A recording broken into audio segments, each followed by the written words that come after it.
next 5 weeks, you have two decisions to make. You can spend the next 6 weeks putting yourself on the back foot and enter 2026 feeling overwhelmed and feeling like you need to start again. Or you can spend the next 5 to 6 weeks making those small changes, acting in alignment with your goals, and actually finish the year feeling good. End of 2026 knowing that you have started building those foundations that are going to build that dream version of you, that version of you that you are desperate to become. The choice is completely yours. And in this video, I'm going to run you through everything that you can do over the next 5 to 6 weeks to do exactly that. So I just want to start off by saying this is not solely related to fat loss. This is related to you feeling your best, feeling your most confident with healthy habits, healthy routines, and healthy mindsets that are going to elevate you in the new year.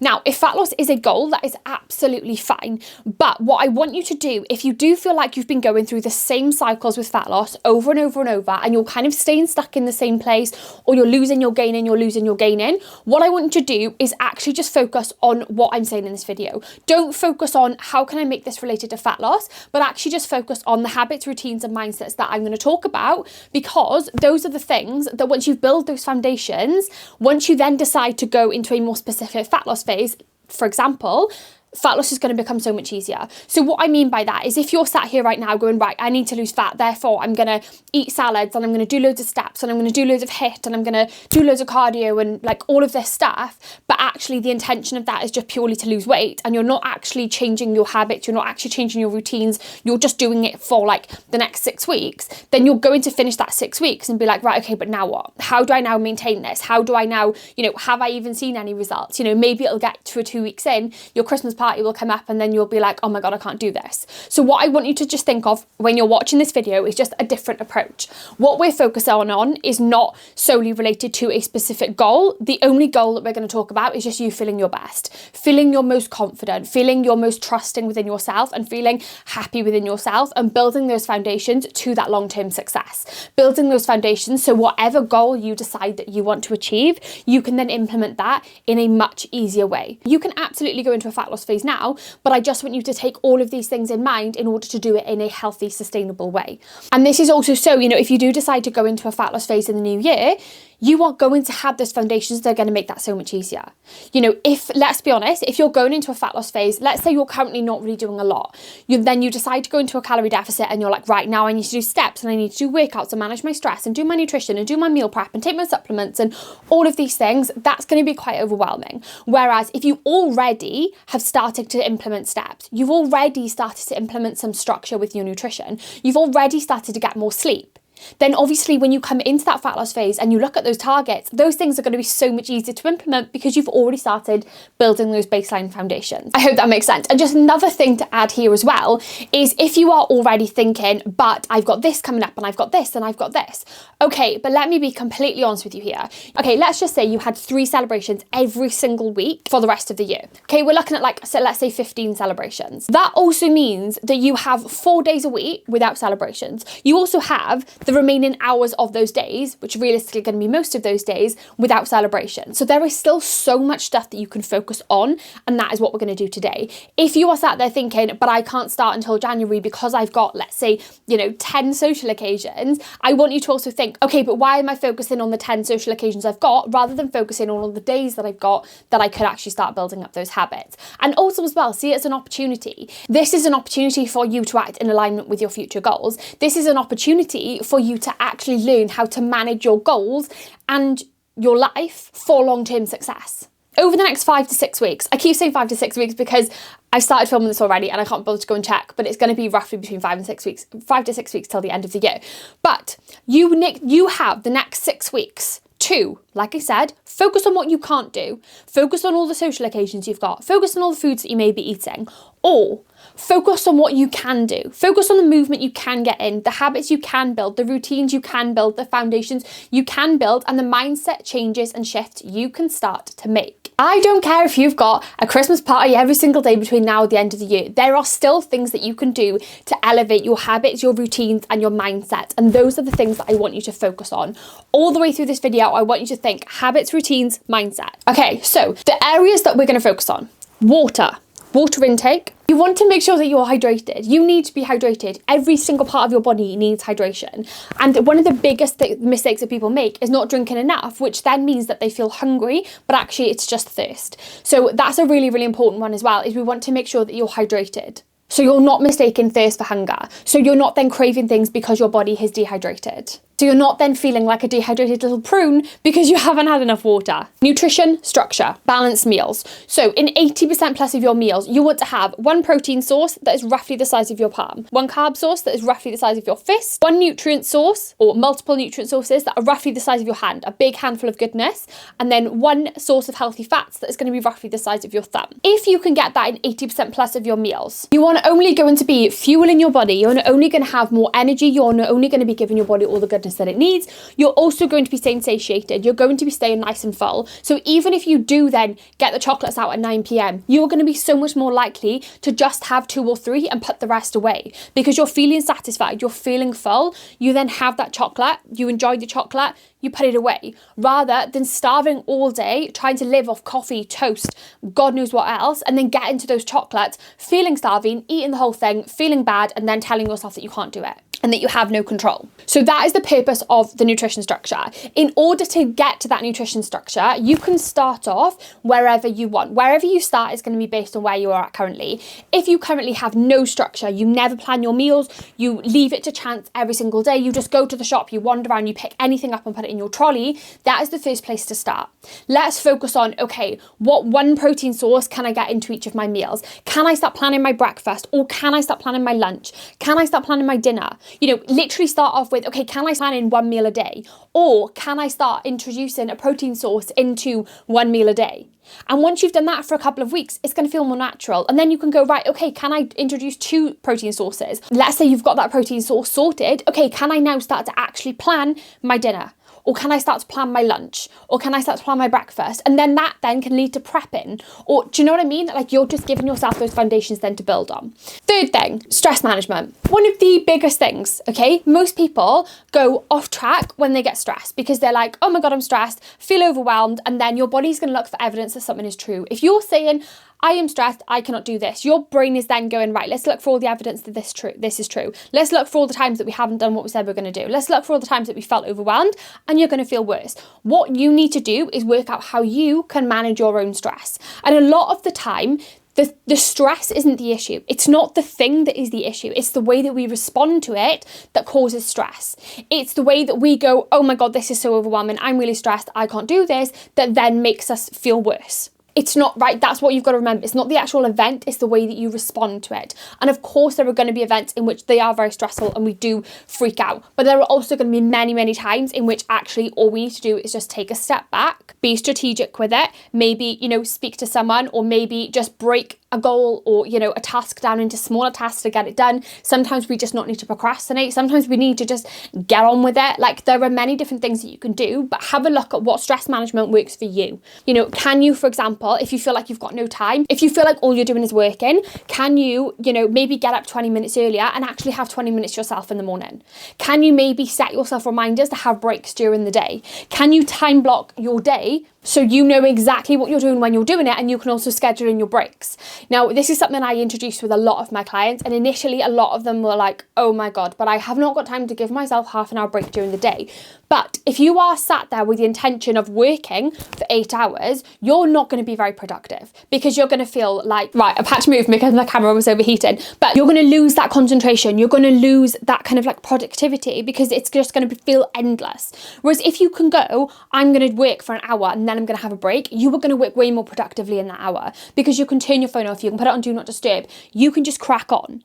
A task takes as long as you give it. If you give yourself 2 hours to do something, you'll take 2 hours. If you give yourself half an hour, you will take half an hour. Can you, you know, turn your work phone off? Can you, you know, at a certain time, can you shut your laptop down at a certain time? Can you get out, you know, for a 20-minute walk after work to help you unwind after work? You know, can you, I don't know, do reading before bed, do colouring before bed? What can you do that is going to help you manage your stress? Okay, so that's really important. Fourth thing, walks/outdoor movement. Now, what I mean by this is I wholeheartedly, like, movement will absolutely change your life. Like, again, getting movement in is so important. It's not just about burning calories or anything like that, but it's about the way that you feel. You know, it's about actually appreciating the fact that your body is incredible and it allows allows you to do incredible things, and you should be treating that with respect. It's about having that opportunity to get outside and do something for yourself, having that opportunity to unwind, release those endorphins.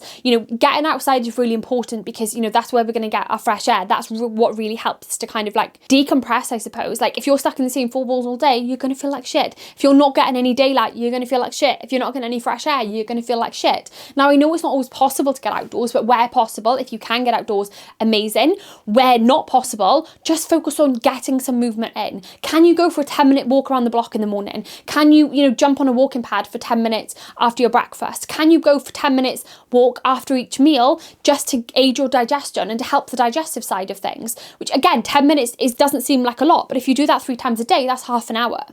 Ultimately, what you also have to think here is time is not just going to appear, you have to make time. So that involves being strategic with your time, planning out your days, blocking out time to do certain things. If you feel like all you do is work, you have to give yourself time back for yourself.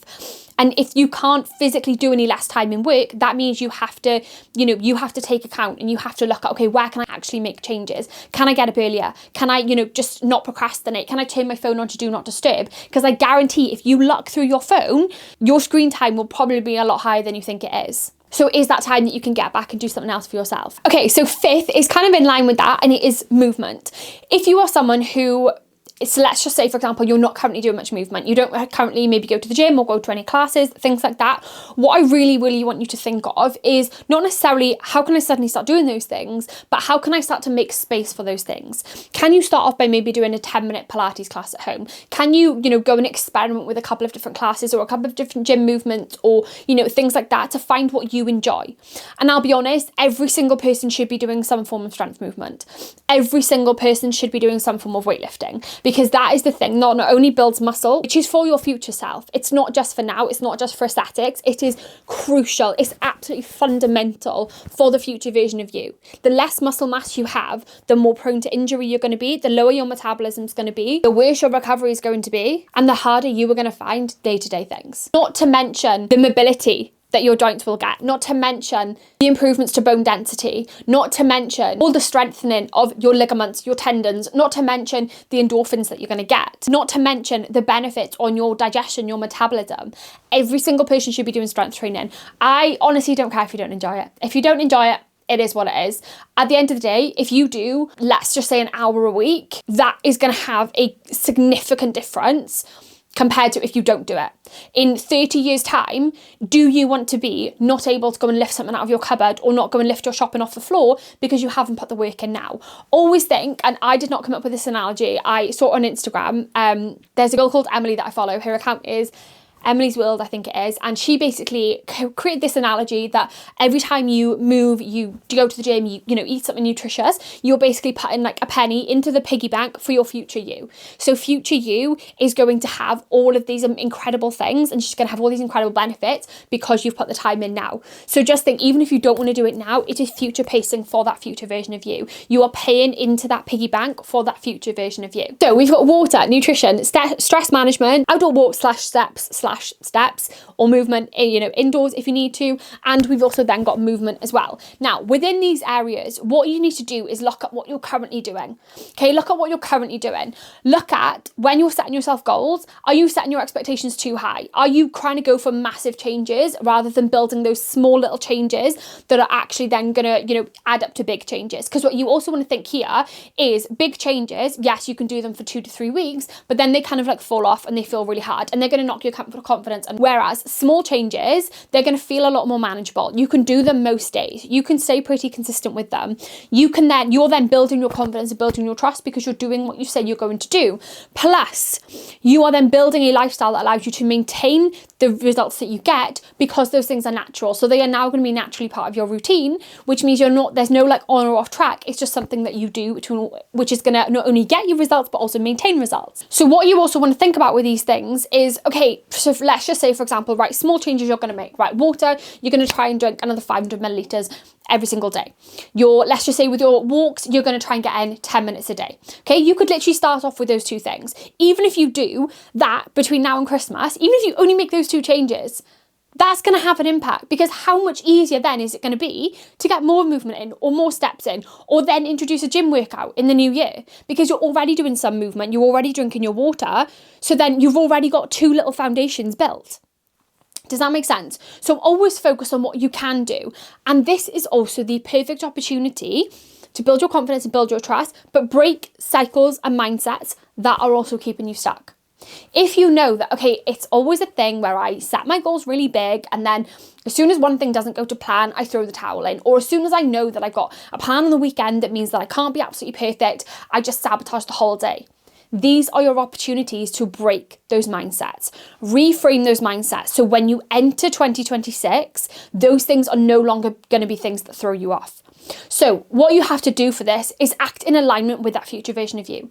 Where are you going? What do you want to achieve? How do you want to feel? How do you want your day-to-day life to look? Yeah. If you are someone who wants a really good relationship with food, you want to be able to go out on the weekend and enjoy yourself without a single thought of sabotaging or restriction, without a single thought of guilt. You want to be able to go out on a Saturday night and enjoy yourself, but then also just carry on as normal on a Sunday. You have to show up as that person. Throwing the towel in on a Saturday, starving yourself all day, going out on Saturday, and then spending Sunday trying to restrict and feel guilty because you overate on Saturday, when actually you only overate on Saturday because you starved yourself, is keeping you stuck in the same cycles. So you have to act in alignment with that future version of you. If you want that food freedom, you have to act as though you have that food freedom. Yeah, you also have to believe that you have got that food freedom, because whether you believe you can or whether you believe you can't, you are right, because your thoughts dictate your actions. If you think you can't do something, you are not going to do it, because you're not going to put the work in, because you're going to sabotage. If you genuinely think you can and you believe you can, you will continue to show up no matter how imperfect, and you will continue to move forward. And whilst doing that, you're building your confidence, you're building your trust, and you are building new mindsets. So like I said, they are your opportunities then to break the cycles that are keeping you stuck. So like I said, maybe those like weekend Monday cycles. If you know that every Monday you start again, this is your opportunity to not start again. This is your opportunity to go, actually, do you know what? I'm not going to restrict. I'm not going to feel guilty. I am simply just going to carry on as normal, because that is what the future version of me does. In my future life, I don't have an on-off track cycle. I literally live my life. I enjoy when I want to, and I carry on as normal without any guilt afterwards. If your goal is to improve your relationship with food, yeah, maybe you want that food freedom like I just spoke about, you have to act in alignment with that future version of you, but you also have to think of why you want these things, okay? Because freedom around food is not just about, oh, I can eat my favourite things without feeling guilty. It's actually, I can break these cycles that keep me stuck and keep me feeling overwhelmed and keep me feeling like shit every single week. I can actually fuel my body and know what it's like to feel energized with goodness, but also be able to eat that chocolate because I want to. I am also able to then enjoy social occasions and make memories without second guessing myself constantly. I am able to have a cookie or two and not eat the whole pack because I'm self-sabotaging. Like, you have to think as well, like, these things that you want, why do you want them? Because there is so much meaning to them, and it's so much bigger than you think it is. Remember, your goals are not circumstantial, and this is the time to prove that. If you are someone who is now going, right, I'm just going to start again in the new year, you are telling yourself, number 1, I can't do it. Number 2, I'm not good enough. Number 3, I am not the sort of person that can achieve their goals all year round. Number 4, my goals, my dream life cannot coexist. And number 5, my goals are circumstantial. I can only achieve my goals when life is quiet.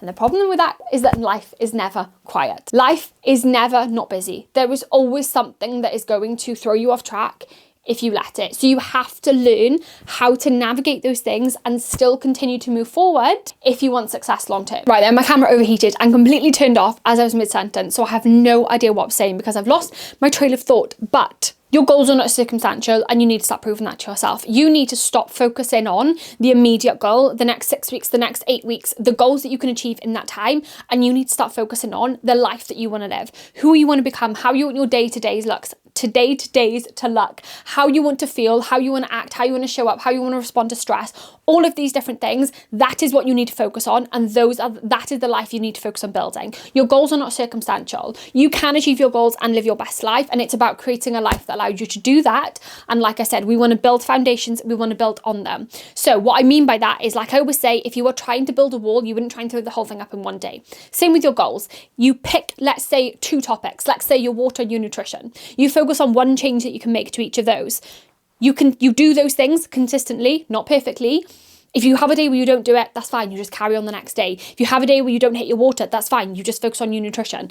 Yeah. So you focus on what you can do always. So what you're going to do is you're then building those habits with those things. Then after a couple of weeks, they're going to feel more natural. So then you can go, okay, how can I improve on this further? Maybe you can add a little bit more water. Maybe you can now add something different to your nutrition. Maybe you can also add in a 10-minute walk a day. Yeah, so now you're building those foundations. All these small changes are going to add up to huge things. And before you know it, all of these things are a natural part of your routine, which is where the lifestyle side comes in. Okay, this is not about 6-week transformation, 6-week shred, 6 week of missing out on your Christmas celebrations, anything like that. This is about 6 weeks of you building foundations, reframing mindsets, and not entering the new year going new year, new me, but actually I've already started building the foundations that I need to make 2026 the best year.